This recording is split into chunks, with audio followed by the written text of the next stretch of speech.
On vous dit aujourd'hui, Gbagbo qu'a fait ça vraiment. On veut Gbagbo. On veut Gbagbo. Un homme qui a fait la prison pour son pays là, il met pas son nom, il va mettre son nom. Il va mettre son nom. C'est fou. Président, c'est fou. On va nous brigader, Président. On a voté pour toi. Président, on a voté pour toi. Il a pas fait nous brigader à jamais ici. Président, c'est fou. Monsieur Alassane, sauvez-nous. Voilà, il a pas fait nous brigader. Voilà, on a mis l'argent, ils vont casser pour les gens sont plus riches. Nous, on n'a pas de millions. Parce que quand ils vont casser pour les vendre, c'est des millions. Ils vont vendre ça 30 millions, c'est 1 million. Nous, on n'a pas ça. Nous sommes enfants de pauvres. On est enfants de pauvres. On vient de loin. Il y en a qui sont quittés à Dalois. Il y en a pas aussi quittés à Gagnois. Ici, on n'a pas de Gagnois. Voilà. Voilà, ici, quittés à Gagnois pour venir à Abidjan. Ici, même me chercher.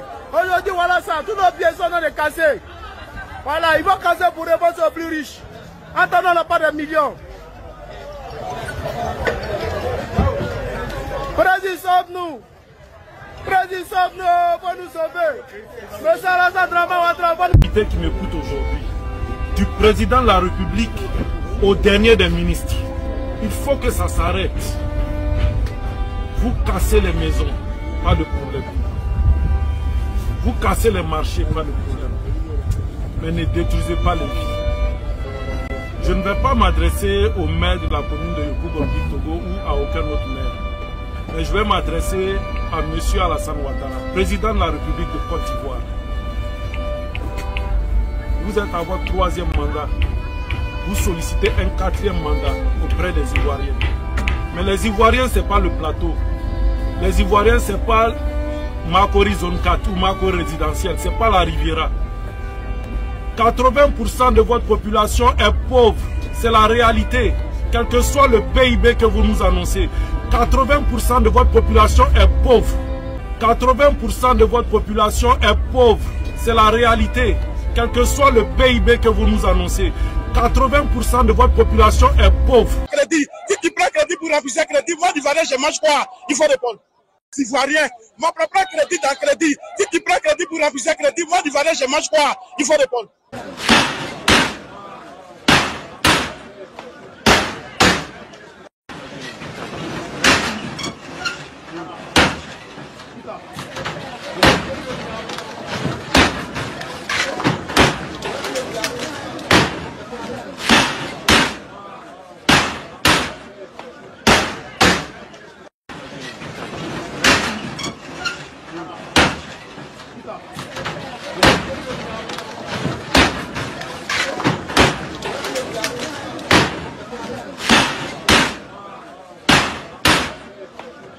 Comme ton propre terrain que tu as payé depuis 1900. Combien? Aujourd'hui, on vient te dire que le terrain ne t'appartient pas. Ils vont falsifier des papiers pour nous donner. Aujourd'hui, nous qui sommes là, vraiment, la Côte d'Ivoire, on est fatigué des conneries, ça là. Je vous dis aujourd'hui, on est fatigué de ça. Gbagbo, s'il te plaît, aujourd'hui, les gens ont mis sur des trucs, on dit Gbagbo qu'a fait ça. On vous dit aujourd'hui, Gbagbo qu'a fait ça, vraiment. Sans Gbagbo, la Côte d'Ivoire n'est rien, l'Afrique n'est rien. C'est monsieur Jean-Marc qui est en train de vous dire. On veut Gbagbo. Lui, il est implanté partout en Côte d'Ivoire. Gbagbo ne vaut rien. Il ne peut même pas gagner l'élection en Côte d'Ivoire. Mais laisse-le se présenter, on va voir. Si tu as du poids en Côte d'Ivoire ici, on va voir. Un homme qui a fait 10 ans de prison, quand même 20 ans, depuis 92, il est mis à prison. Encore en prison. Un homme qui a fait la prison pour son pays là, il met pas son nom, il va mettre son nom. Même s'il n'a pas mis son nom là, il est toujours président. Par le puissant et précieux nom de notre Seigneur Jésus-Christ, il a mis ça pour nos enfants. Il va mettre son nom. Un homme qui a fait 10 ans de prison, quand même 20 ans, depuis 92, il est mis à prison. Encore en prison. Un homme qui a fait la prison pour son pays là, il met pas son nom, il va mettre son nom. Même s'il n'a pas mis son nom là, il est toujours président. Par le puissant et précieux nom de notre Seigneur Jésus-Christ, il a mis ça pour nos enfants. Il va mettre son nom. Je fais une erreur. Est-ce que c'est pas une erreur? Tu m'as dit, mais c'est pas reculé. J'ai reculé, champion. Tu peux pas te faire la justice.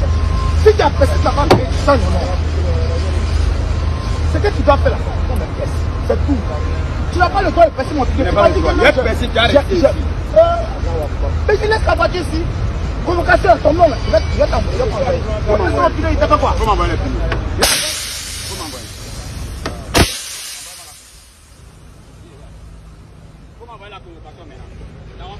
Sur le retour ou sur le départ, on s'intéresse évidemment à la question migratoire là-bas. La Côte d'Ivoire, qui est le pays le plus riche de l'Afrique de l'Ouest. Pourtant, malgré sa croissance soutenue, le pays souffre encore d'une forte immigration irrégulière. On va attaquer le sujet avec une image qui fait sens et que vous nous ramenez donc du terrain. On va peut-être la voir et puis vous allez nous la commenter. Oui, voilà, vous la voyez à l'image. Il faut bien comprendre que la puissance économique, les retombées économiques dont vous parlez ne profitent qu'à une toute petite partie de la population ivoirienne, hein, dans un pays qui est encore divisé entre une classe très riche et très pauvre. Il n'y a pas vraiment de classe moyenne. Donc la photo que vous voyez là reflète bien cette réalité, hein, de la vie ivoirienne. Il y a encore une grande pauvreté, de nombreux bidonvilles à Abidjan où nous étions. Cette photo a été prise dans la commune d'Abobo. Abobo, c'est un foyer de départ, comme l'appellent les associations, c'est-à-dire que c'est de là que partent beaucoup de jeunes qui rêvent de rejoindre l'Europe.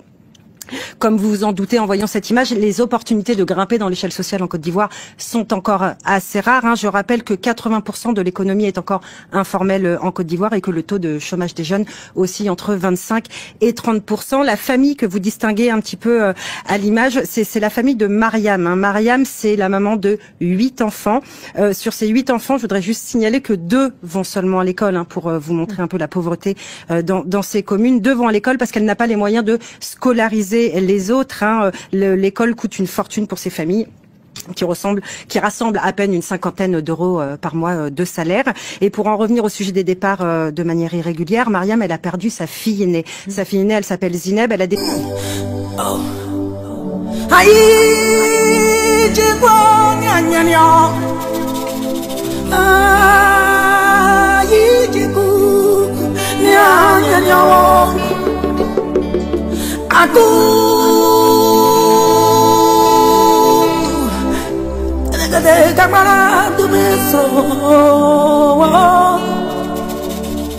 Que dire, que faire quand l'injustice flagrante frappe mon pays de plein fouet? Que dire, que faire? 30 ans à lutter pour la démocratie, bâillonné, muselé, aucune lame, non, aucun couteau ne m'a jamais effleuré les mains. Que dire, que faire quand j'ai tout sacrifié? Moi qui un jour de septembre 2002 fus attaqué. Quand des démocrates sont assassinés, des populations sont massacrées et que je suis l'accusé. Que dire, que faire quand le crime court de victoire en victoire et grâce au balin? De Pretoria, Makoussi en passant par Accra et Lomé. Quand l'international se mue en communauté internationale, de 5 grands confondent sur moi, tel un prédateur affamé sur sa proie. Mon crime vouloir le bien de mon peuple, mon crime vouloir le bien de l'Afrique, mon crime vouloir le bien des Burnis, vouloir le bien de tous ceux qui me sont chers.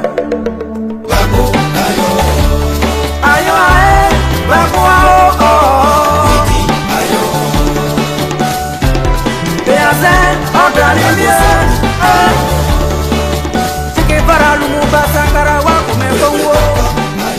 Le combat continue.